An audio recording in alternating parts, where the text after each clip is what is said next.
हम भारतीय जनता पार्टी की दिल्ली सरकार से और भारतीय जनता पार्टी के सबसे शीर्ष नेता और देश के प्रधानमंत्री नरेंद्र मोदी जी से पूछना चाहते हैं कि दिल्ली की महिलाओं के 2500 रुपये कब आएंगे।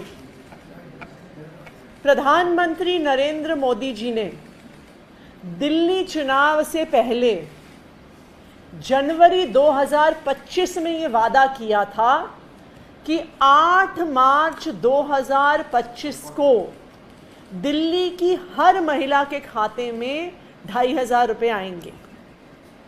उन्होंने कहा था कि ये मोदी की गारंटी है। उन्होंने कहा था कि दिल्ली की महिलाएं अपने फ़ोन को अपने बैंक से लिंक कर लें, क्योंकि 8 मार्च को उनके फ़ोन पे SMS आएगा कि 2500 रुपये उनके बैंक के खाते में आ गए।